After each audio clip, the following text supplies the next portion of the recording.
One. Good morning, good afternoon, and good day wherever you may be joining us from.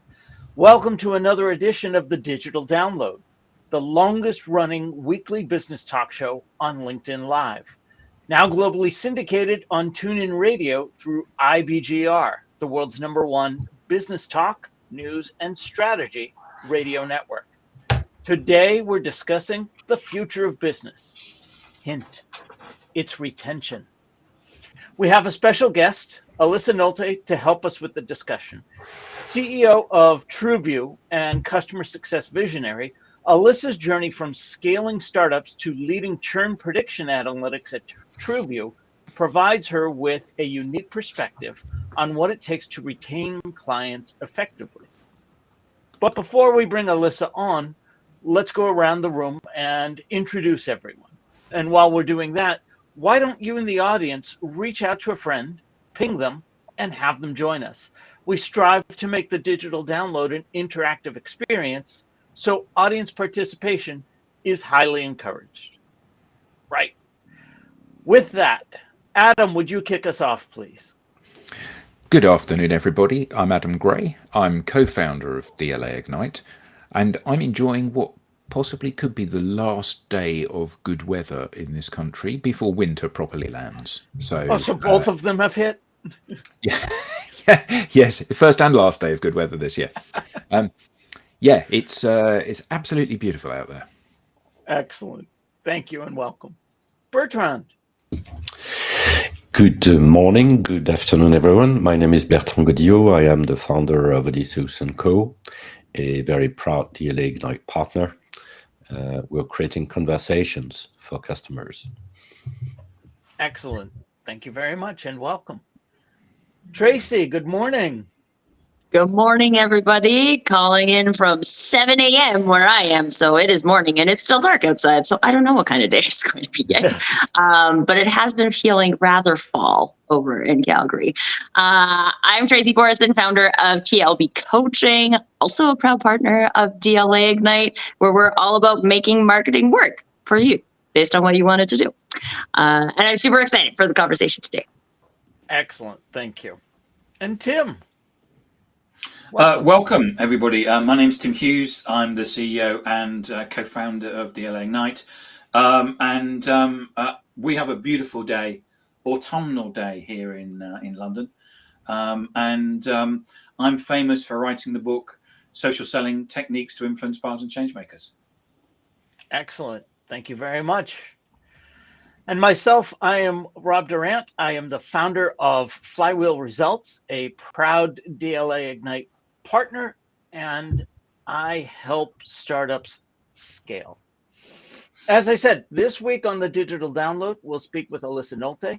Her approach to customer success combines data-driven insights with actionable strategies, and she will help us understand why and how businesses can adopt a retention-first mindset and why that's essential for long-term success.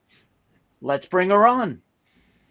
Alyssa, good morning. Hi, Alyssa. Welcome. Good morning. Welcome. Good morning. Alyssa, let's start by having you tell us a little bit more about you, your background, and what led you to where you are today. I am Alyssa Nolte. I'm based in Iowa, a little town called Cedar Falls that you've probably never heard of, but we're about 4 hours west of Chicago, and that's what I usually tell people. I am an accidental serial entrepreneur. I kind of fell into entrepreneurship and then along the way have found really incredible people who are doing incredible things. And my goal in life is to build cool stuff with cool people. So I'm excited for this conversation today. Excellent. As am I. Alyssa, let's start with a foundational question. What is driving the shift from focusing on customer acquisition to retention? Churn is the #1 growth killer. If you think about it, if you're losing all of your customers or losing a significant proportion of your customers, all you can do is replace those customers and then get more in order to grow. And that seems like a very obvious thing that we all think about. I was actually awake early this morning, kind of getting ready. I was worried I was going to miss my alarm because it's also a little bit early here, and so I'm panicking about missing my alarm. And I remembered a story about when I was a new mom, and I had a sleep noise app. Those ones that play white noise to help your baby sleep.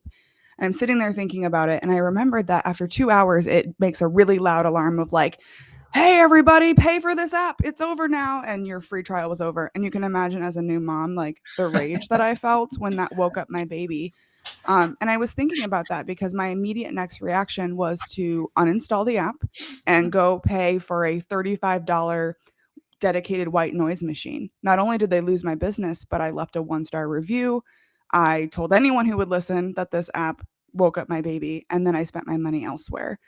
All they would have had to do is think about me as a retention prospect rather than a conversion prospect, and I probably would have paid their $4.99 a year for their app, but instead they drove me somewhere else.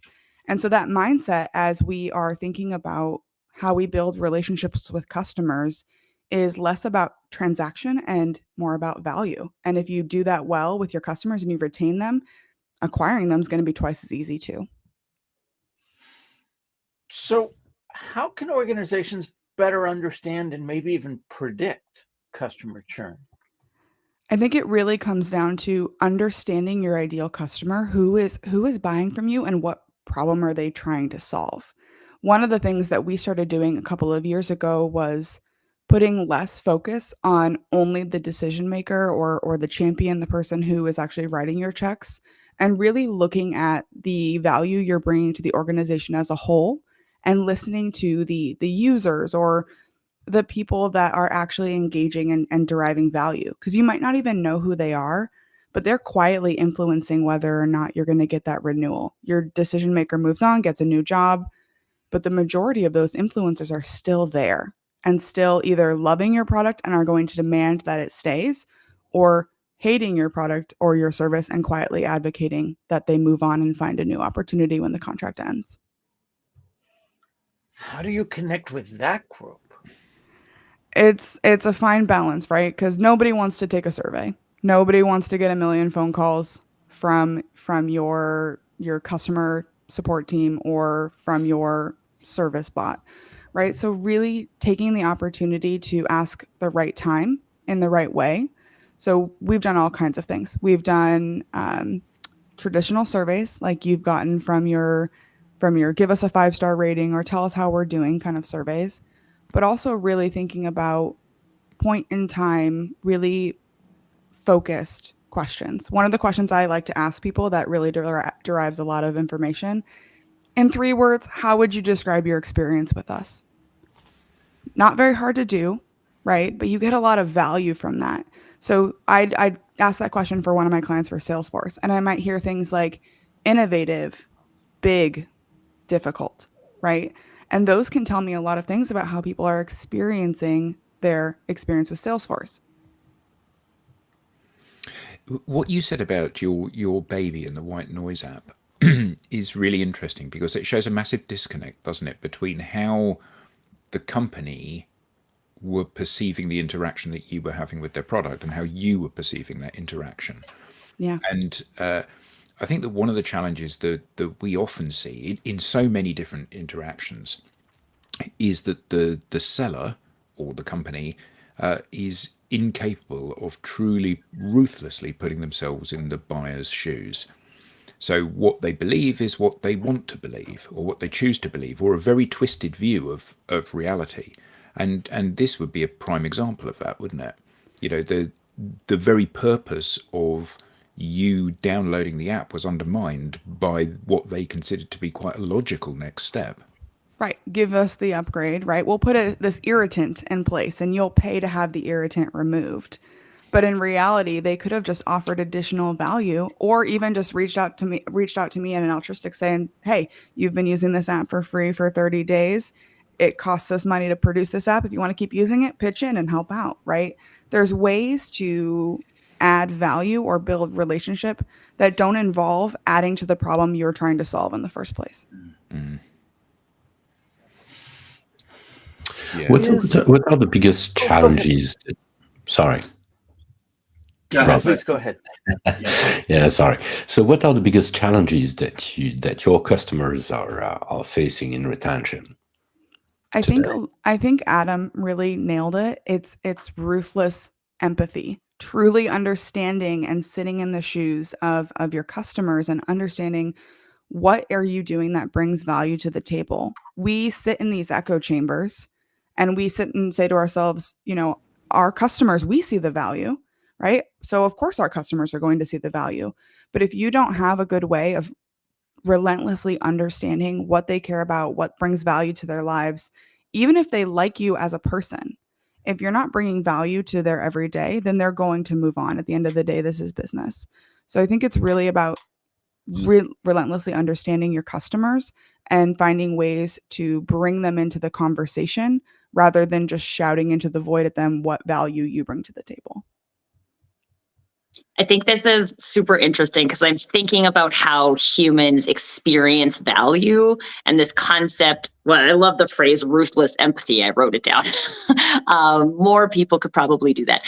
But so often, and I work with a lot of B2B businesses, and a lot of times people think that the value is in the thing, right? The thing that we do, the software, the platform design, the number of hours of access you get to your coach and things like that. We think that that's the value. And then we forget to do the things that actually generate value for the customers, which is, I think, tied into this ruthless empathy, curiosity, like how do we get excited about solving your problem instead of just being like, this is what we do. Right. And I think there's something that drives me crazy when people ask, like when you say, I'm gonna ask these questions, I'm gonna care about this value, I'm going to have this conversation with you, and then they don't do anything with it, right? There's honestly nothing worse. If you're not going to do anything with the feedback you're getting, don't even ask, because you truly This is what don't I say care. about market research all the time too. Just don't even bother. Just don't even bother. If you're not going to do anything about it, don't even bother. Don't even ask, because nobody likes to have their opinion asked for and then have it totally ignored. That's almost worse than not asking at all. Agreed. And But Tracy, it's funny you say companies... that's what you say about market research. That's what I teach my marketing students about market research. Adam, you were saying.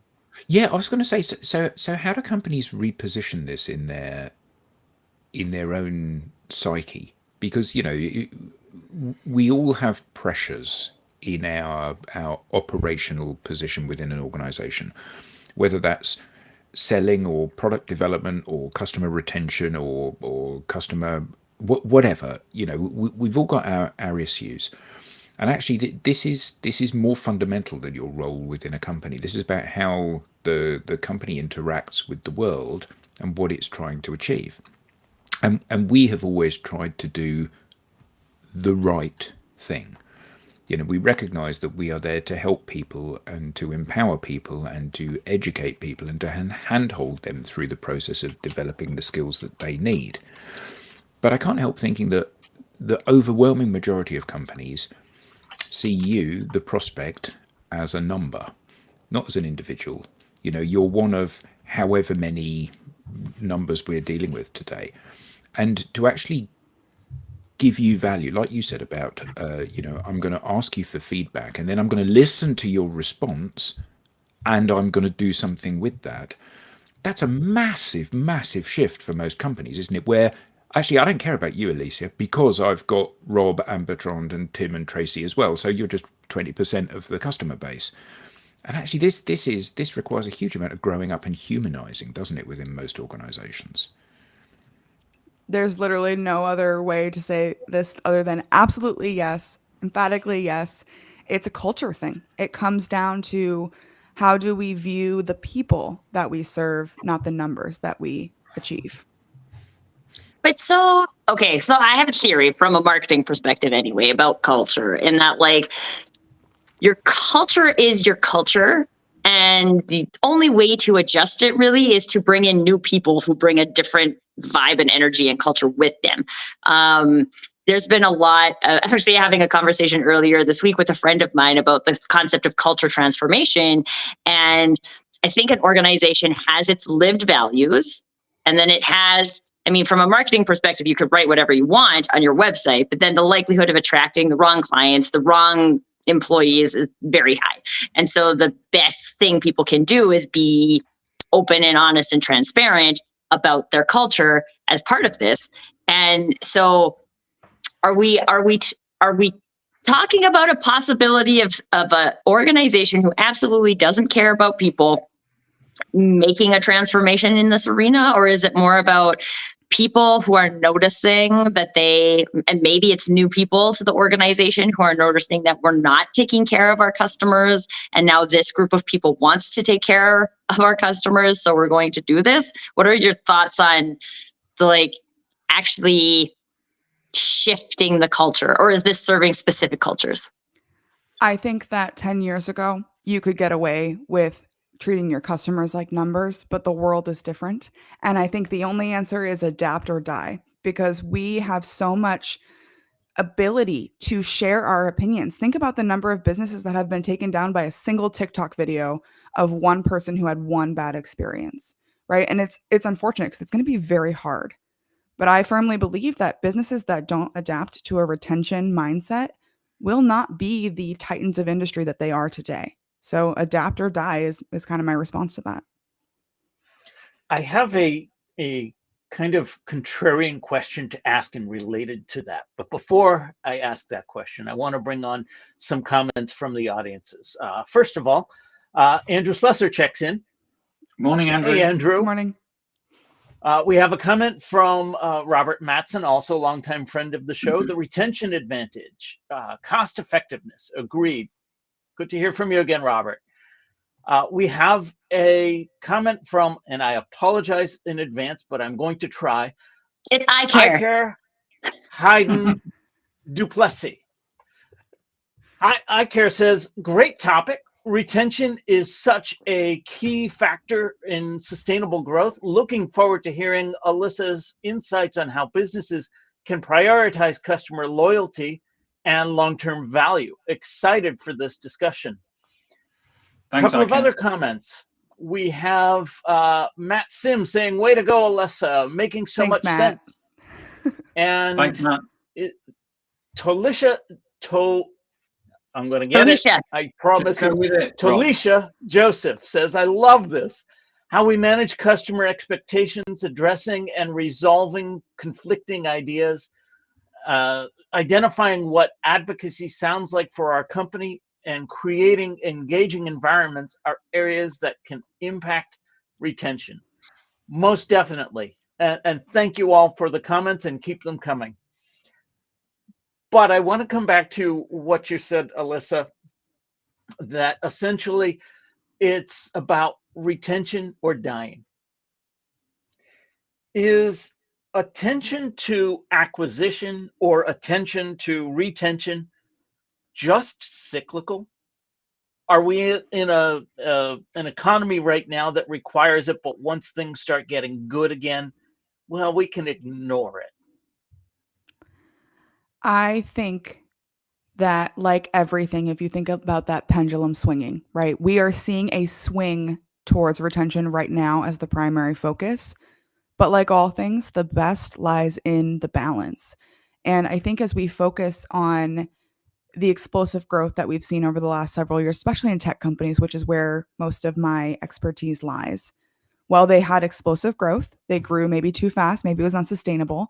Now they're swinging back towards the retention pendulum, and it's probably going to swing too far, right? We're going to swing all the way back to retention, but we need to settle in the middle. There is a balance. The best way to sustainably grow, and I think someone said it in one of our comments, is about balancing retention with acquisition and making sure that both get the support and value and priority that they deserve.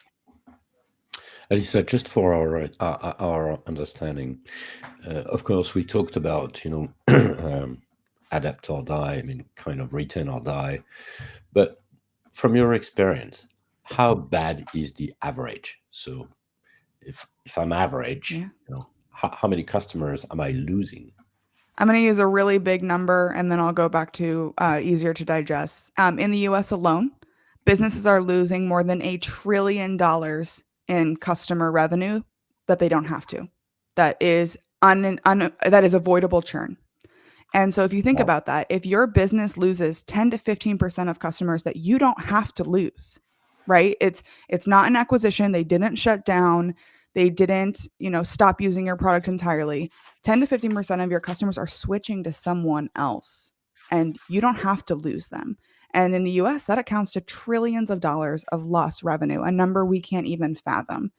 And so there is a huge impact. If I have to make up 15% of my customers and then gain another 30, 40, 50% in order to even grow, Mhm. I'm working twice as hard when I don't have to.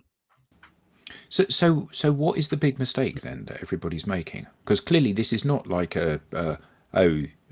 Tim's company has got this little button that I need, and that seems like a really cool thing, so I'm going to swap to Tim now. So this is fundamental habitual mistakes that are being made if we're talking about that volume of revenue that's being missed. So what are the top mistakes that you see organizations making? Lack of alignment and lack of self-awareness. When I stand up there and promise our product can do these three things and I can't deliver on it because either I didn't have the awareness to realize we couldn't deliver on it, or my team wasn't aligned on the same page in terms of what we were capable of, or I was just straight up being dishonest and trying to win the deal. And it didn't matter what the reality was. I was going to make a promise, I was going to close the deal, and we'd worry about renewal 12 to 18 months when that time came. And so that short-sighted approach to winning at all costs rather than winning sustainably, we really need to make sure we understand how people are driving things forward and making sure that our promises align with reality so that when it comes time for renewal, they've seen the value and they got exactly what they were promised. And honestly, maybe even a little bit more, that under promise, over deliver kind of mindset. I think this is But so surely- important too, because I say this in all the time about marketing, is that I will not make a promise I do not think we can deliver in marketing, because I'm just working towards breaking the brand experience, which is a ridiculous about it. But I think this is, especially in this like mindset of like, I need to get customers, right? There's a lot of people who have started creating their own businesses. Tech is really easy access now. So like the barriers to entry for new businesses is getting lower and lower, especially for tech. And so if I need to get customers, then a lot of times I will just like try and get anyone that I can from a customer perspective. And they're not talking about that alignment piece. And they're not talking, I think self-awareness in general is underserved in the human population, and can be worked on across all areas. But when we build it that way, and like you said, Alyssa, not worry about retention until 12 months from now. But you're going to be lucky to get to 12 months from now, because what you did is you got a whole bunch of people signed up on a low ticket and or free trial, like your example, right? And you're breaking the experience before the trial's even over. So we're not talking about retention 12 months from now. We're actually talking about retention now. If you want to keep those people for 12 months and you want to be able to show, I don't know, the MRR and ARR and whatever all these things mean, right? Like you have, my brain is saying you have to think about it now to get to that point where you can report on those recurring numbers. But we think we don't have to think about it until the quote unquote renewal term. I think which I think is short-sighted. I think so too. And let's be self-aware too. Not every business cares about retention, right? If you're a one-off, one-time product, then you don't really care about retention. The businesses that I work with are moving into this subscription economy. For goodness sake, HP is now going to have their printer ink on a subscription model for revenue. And so we're seeing this huge move into the subscription economy. And to Rob's point earlier, it might swing back into less of a subscription and more of a one-off. But businesses see the value in being able to project a great annual recurring revenue rather than simply a good top line. And so as we're thinking about how companies treat their customers and moving into the subscription economy, I think that's where we're going to start to see the change. And that's where self-awareness really needs to come in. You as the leader of your organization, whether you are the one person consulting business all the way up to the mega corporations in the Fortune 5, need to decide what kind of company are you going to be, what is your long-term vision, and what are the short-term changes you have to make in order to adapt to those long-term goals.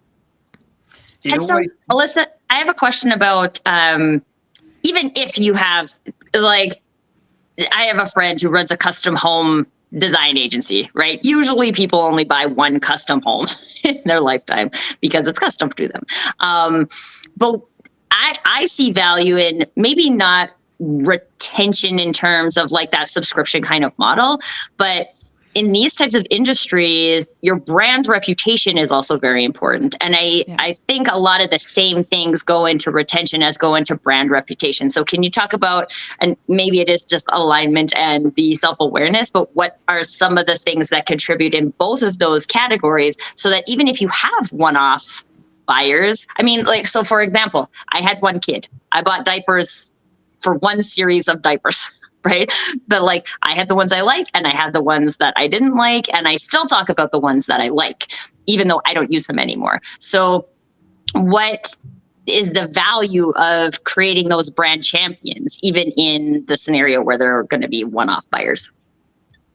This is actually a very interesting topic when you think about the growth or the detriment of your business. So I love TikTok unapologetically. I spend way too much time on there. And there was this whole story in the last couple of months about a custom wedding dress, right? Beautiful custom wedding dress. And again, something you're probably only buying one time. However, the buyer was very frustrated by their experience. They didn't like the dress. When they got it, it wasn't finished. It was late. She documented it all on TikTok and it blew up. And now this custom wedding dress designer is having to basically defend her brand. And she could have simply said, hey, I messed up. I took on too much work. I am so sorry that this happened. I will refund you or do a partial refund or send the dress back or whatever. Instead, she pretended and acted like nothing was wrong and it was all actually the buyer's fault. And she put all of the blame on the customer. Well, in these days, guys, we have receipts, we have text messages, we have screenshots. And so then it became this whole saga where you have half of TikTok versus the other half of TikTok defending the dress designer and then, blowing up the TikTok of the buyer. And then all of a sudden it comes out that actually it was on the designer. And if she would have just owned up to it, it wouldn't have been a thing. But instead she has millions of people who know her brand for the wrong reason. And so same with my sleep app. I left a 1-star review. I wrote a review. In my postpartum rage, I was very, very upset. It could have been as simple as, hey, this app didn't work for me. But instead it was, not only did this app not work for me, but it woke up the child I just spent 2 hours rocking to sleep. And I've had, a very, very bad experience with this. So it's not just about getting a good referral. It's about protecting yourself from bad ones too. Alyssa, just along those lines, Andrew Slesser asks, are companies now treating their customers as disposable, like their products? I think that they used to. I think that, many, many years ago, especially some of those larger companies, to Adam's point earlier, saw their customers as a number that's easily replaceable. And the sky was the limit and blue ocean thinking, right? Blue sky thinking. And it didn't matter how many customers you lost because there was always the next customer. And I think that is what's changing, is that companies have to give up that disposable mindset and focus on every customer is a customer worth having if they fit our ideal customer profile, especially, but that you might not know who your ICP is. I might say my ideal customer is this person, but discover actually I solve an entirely different problem. So being self-aware and being open and reflecting on what's best for the relationship that I'm trying to build, not what's best for tomorrow's forecast sheet I have to deliver. But most organizations don't. So you mentioned the subscription economy as being an example of this. So I guess every company wants to tie their customers into a subscription, because I know that you're going to buy ink in the case of HP. I know that you're going to buy ink every year. Now I know when you're going to buy that ink because I'm going to send it to you whether you need that ink or not. And what I see time and again is that some products lend themselves really well to the subscription economy. So Microsoft Office, for example, you buy an annual subscription and then a year later they email you saying, we're about to take the money for another subscription. Are you okay with this? And you go, yes. And then it refreshes. Great. That lends itself very well to it. Equally on your phone, you think, oh, I would like to have a camera with a bit more control. So I'm going to download this app, and it's $6.99 a month. Every month it's £80 a year, or whatever the cost is, which is a ludicrous amount of money. And I think that so many organizations are joining the subscription economy based on profiteering on the company, on the customers, rather than saying, does this suit the customer well? Does this suit the product well? And it's like that SaaS mindset. We're going to hammer the SaaS mindset into whatever it is you do. Like BMW having that thing where they said, well, every car is going to come with heated seats. And if you want the heated seats enabled, that's a subscription service that's going to cost you $10 a month or whatever. This is madness. And they're building the seats, the heated seats into every car anyway. So to do the right thing by the customer would say, this is an upgrade which comes as standard on every car we do from now on. But no. And I mean, I'm not vilifying BMW, because all of these organizations are trying these new ways. But often, they are, as we would say in this country, putting the cart before the horse. They're not thinking about what's best for the customer. They're thinking about what's best for them. And then they're dressing it up as being, oh, this is for the benefit of the customer. So how do organizations not fall into that trap? Because let's be honest, more money is a very beguiling thing for the company, isn't it? Oh, absolutely. We're all here to make money, right? This is business. And so if you have that opportunity to do that and to make that money, that's great. I think it comes down to having a short-term plan with a long-term view. If in the long term, and Rob and I kind of touched on this before the call started, like, don't ask me where you're going to be in 5 years. Ask me what got me to this point today. And think about how you have gotten to this point today and what shifts you can make to continue to grow and outpace the competition. If you fundamentally believe that in 5 years, subscriptions are going to be the way that your business makes money, then absolutely that's how you should prioritize it. But be honest and be focused on how do you make sure that you're still around in 5 years, not necessarily or still at the top in 5 years if you're a too big to fail kind of a company. But sitting here and saying I'm just going to jump on the bandwagon is not going to be a long-term strategy. You need to acknowledge that this is a short-term play and something we're going to do in the short term to make money. And we have weighed the risk benefit of turning this short-term profit for long-term brand perception. And if you've weighed that risk benefit and you've decided it's worth it, then you go ahead and do it if you're not super worried about it breaking your brand over time. Well, one of the things that always concerns me is the fact that we quite often talk about churn, which is a lagging indicator. Mm-hmm. And you talked earlier on, thank you about that, about the fact that we need to be proactive about it. Because kind of if we're measuring churn, the customer's already left. One of the things that I quite often ask companies is, who's allowed to talk to customers? And when we go back to, we talk about and we all pat each other, yeah, we need to talk to customers and things like that. And then when you say, so who can talk to customers? It's, well, sales can. And who else? Well, we don't allow the techies to do that because they're techies, and we don't allow marketing to do that because they're marketing. We don't, and in the end, it's only the salespeople. And salespeople see things through a particular lens, don't they? Which is, how can I sell you something? Yeah. So in a way, what we're doing is that we're creating this culture in the organization, which will be through that lens. You make such an important point. What can we do cultural-wise and leadership-wise to actually look at, in terms of talking to customers and getting more people talking to customers? You make such an important point. I worked with a company for a while as a consultant, and the only person who was allowed to talk to them was their account manager. Now, they had a sales team of like 6 people on some of these customers, and only one person gets to have those conversations. And by the way, that person has 25 customers that they're responsible for. And the last thing they want to do is go deal with a closed one deal. Like I've already closed them. I'm on to the next one I need to close. I've spent the money. I've got the money. I have to go get the money now from the other guy. And so having your salesperson or sales team be the only ones that are talking to customers means that you're missing out on those customers that have already closed their deals. They're only focused on the next day, which no shade to salespeople. I have been for one many years. Like, you need to go close your deal. That's what you're measured on. That's what you're successful on. And so I think it's important to, one, create an unsiloed culture where people share information and you're not incentivizing people to hold things to the best, right? The other thing is, I think you need to create a team whose job it is to have that conversation, empower them to do it, incentivize them to do it, and then incentivize them to share what they've learned in a way that meets the communication styles of the teams that they are responsible to communicate with. To your point, if I'm going to go to a salesperson, I'm going to say, here's some information that you're going to need in 18 months. They're going to say, cool, come talk to me in 18 months, right?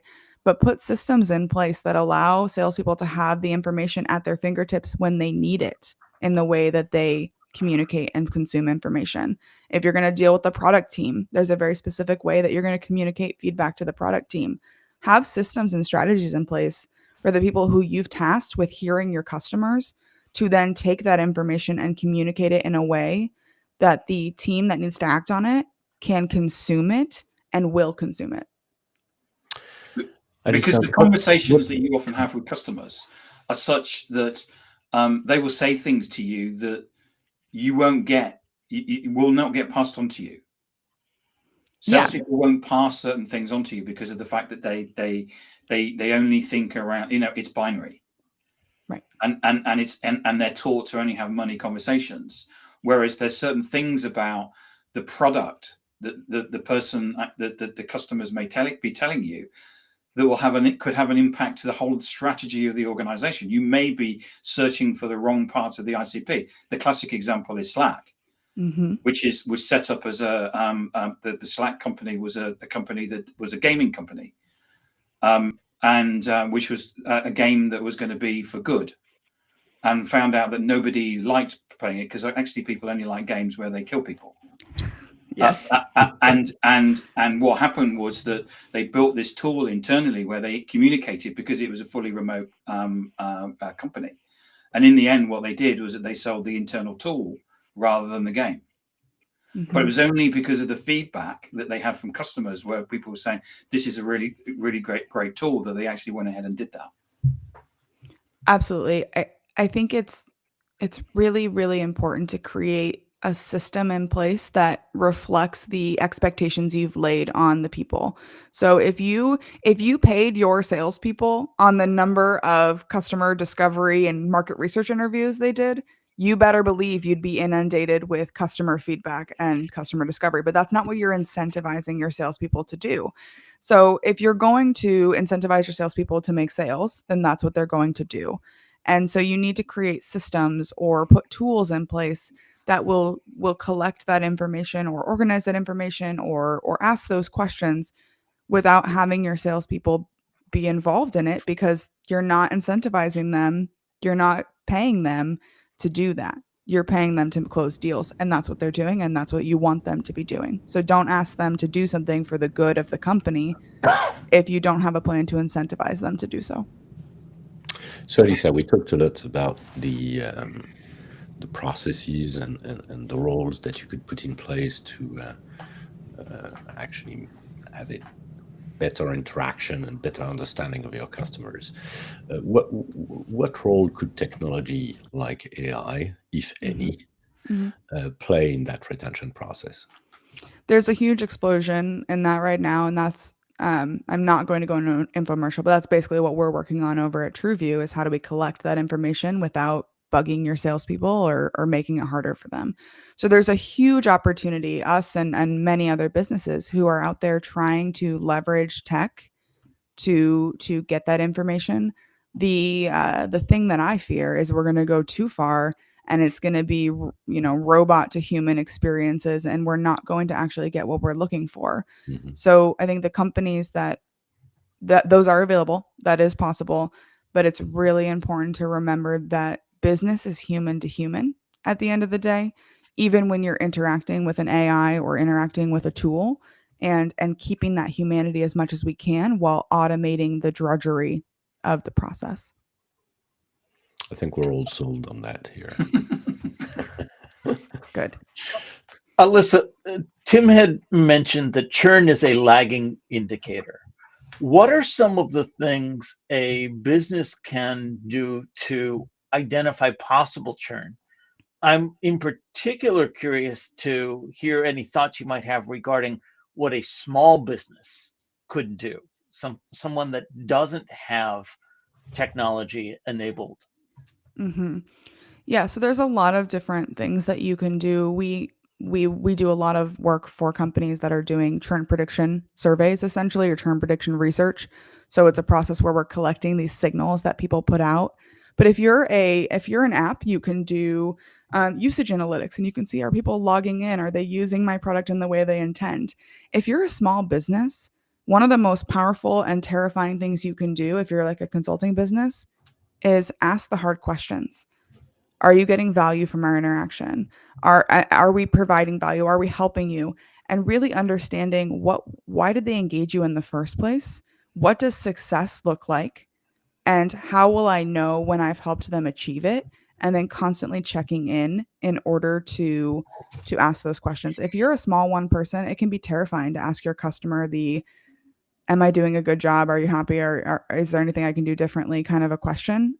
When I was interviewing for jobs out of college, the question I always like to ask at the end of my interview, which would always stump the people that was on the other side of the table, I would say, based on this conversation and based on this interview, are there any reasons why you think I wouldn't be the best person for this role or the best candidate for this role?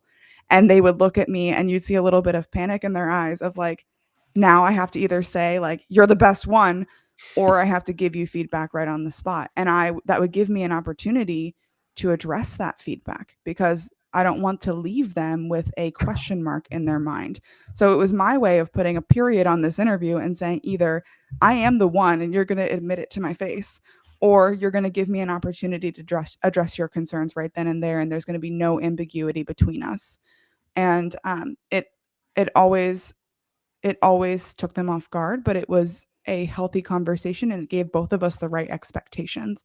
So I'd encourage you to basically have that same version of that question for your customers. Based on this project, is there anything that you think meant this project wasn't successful, or that I'm not the right company to work with you?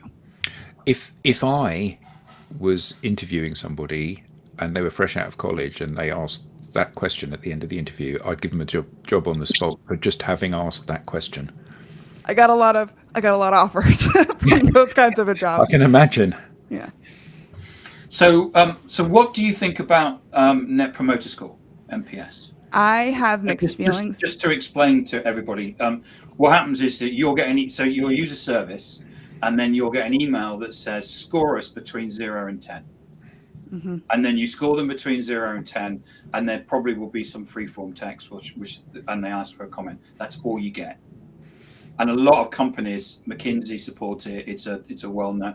So what do you think about NPS? I have mixed feelings on NPS. I feel like NPS is something that overpromises and underdelivers. Does the exact opposite of what we have all sat here and said. You want to deliver great value. At the time that NPS was invented and created, it solved the problem. We needed a simple way to collect feedback quickly and to give us a gut, to validate a gut feel, right? Or to point us in the right direction. However, companies have taken it to the point where they look at the NPS as the golden standard, the perfect indicator of what's going on in your business. And in reality, it was never meant to be that. It was just meant to be an indicator, not a decider. And so I think that people will just have misused NPS to the point where it's not valuable anymore.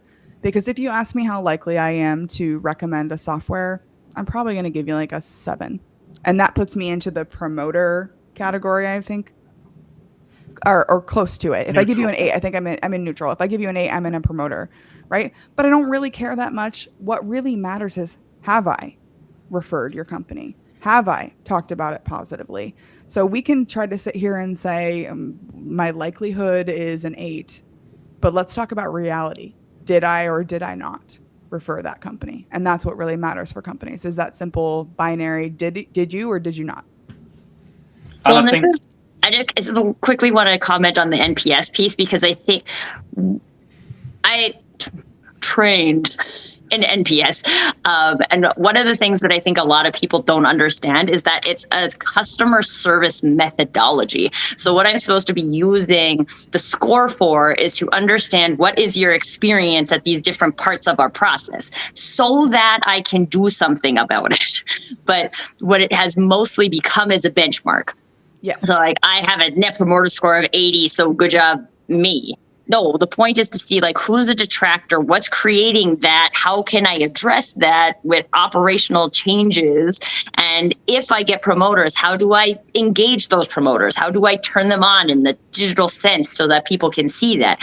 And this is the thing we talked about surveying earlier, right? If you're surveying just to survey, that you don't have the benefit of the thing. But if the intention behind it is to do something meaningful with the information, and you have the systems behind it to do something meaningful with the information, then it can work. But I think, and I mean, I'm not like a number 10 promoter for NPS, but I think it's a lot of times these things, they get misinterpreted, and then in the market they get misinterpreted as they have like marginal value, where if they're implemented properly, they actually can have a lot of value for your organization. If they're implemented poorly, they can have very poor value for your organization. Right. So really the key is this like underlying, the thing that keeps coming back for me is this way of being, right? Like, do I have a corporate way of being in solving problems for people?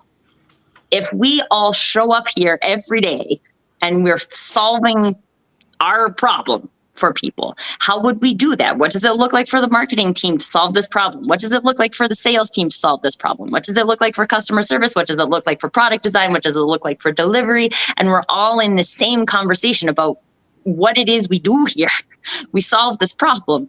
And yeah, what it looks like for marketing to solve that problem will look different than what it looks like for sales to solve that problem. But that we're all in this together, because no, we're not here just to make a dollar, right? We want to help these people do these things. And it costs X amount of money for them to do those things.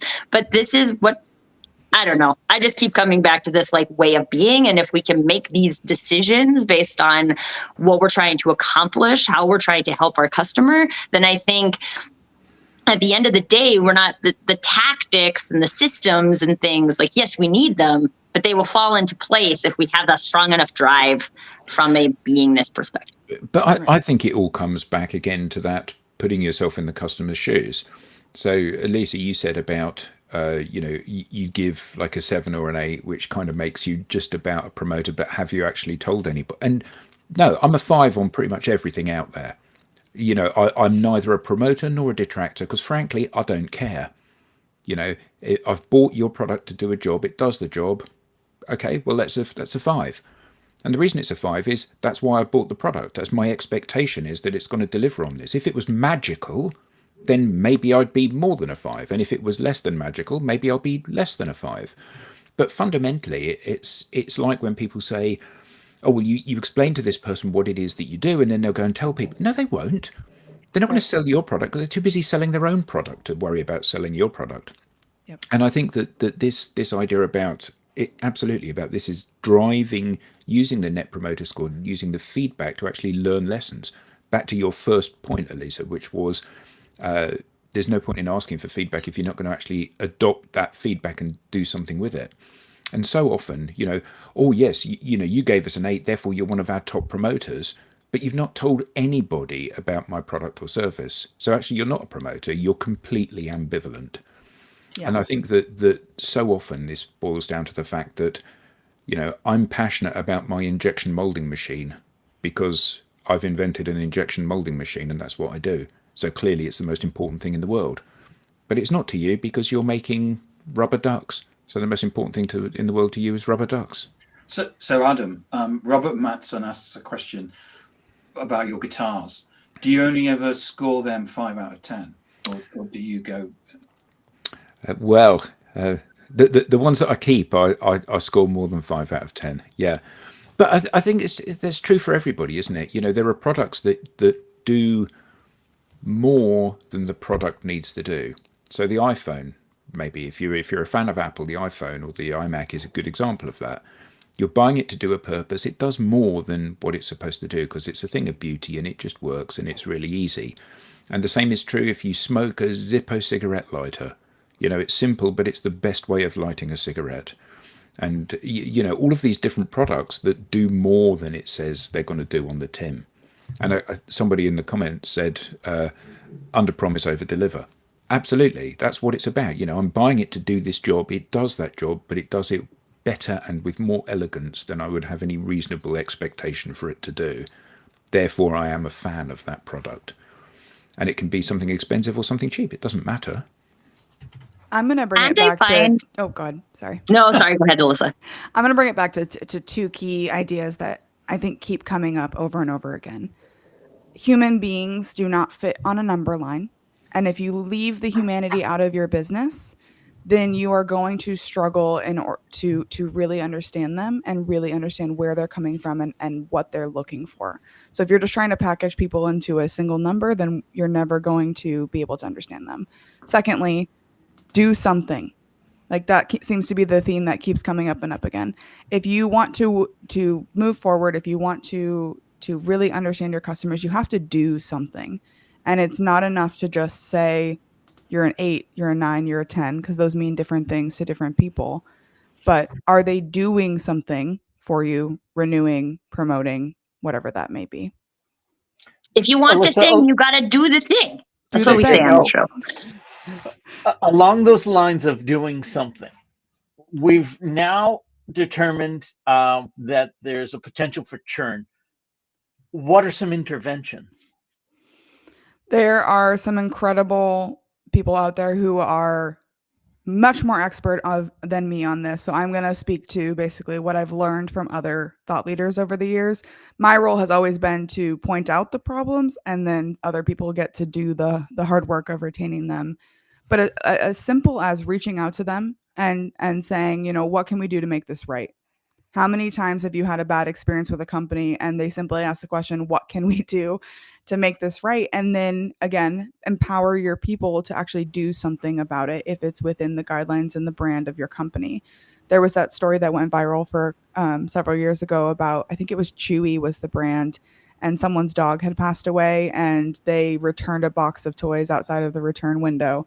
And instead of saying, hey, no, we're not going to take those toys or that food back, they took the return and they sent flowers. And so thinking about that story of, that person, when they get another dog, they're going to go to Chewy to have the access to their toys or their dog food or their medications. They could have very easily said, hey, it's not within our policy. You're outside the return window. Sorry about that. Maybe you can sell it on Facebook Marketplace, right? No, instead they took it back and then they went the extra mile to send flowers. So I think that there's little things you can do, but it comes down to just genuinely caring about the customers that you serve within the guidelines that your company has empowered you to do so. Alyssa, this has been great. How can we learn more? Where can people get in touch with you? I am very active on LinkedIn. Come connect with me on LinkedIn. Come hang out with me. I love to talk to people. AlyssaNolte.com has all of the various projects that I'm working on. And I've had the pleasure of talking to many people on this call on my podcast called Taking Back Monday. So shameless plug for Rob and Tim who've been on the podcast, and go check out their episodes. Absolutely. We now have a newsletter. Don't miss an episode. Get show highlights, beyond the show insights, and reminders of upcoming episodes. You can scan the QR code on screen or visit us at digitaldownload.live/newsletter. On behalf of myself and the other panelists here, to our guest Alyssa, to the very active audience, thank you all for being a part of today's Digital Download, and we'll see you all next time.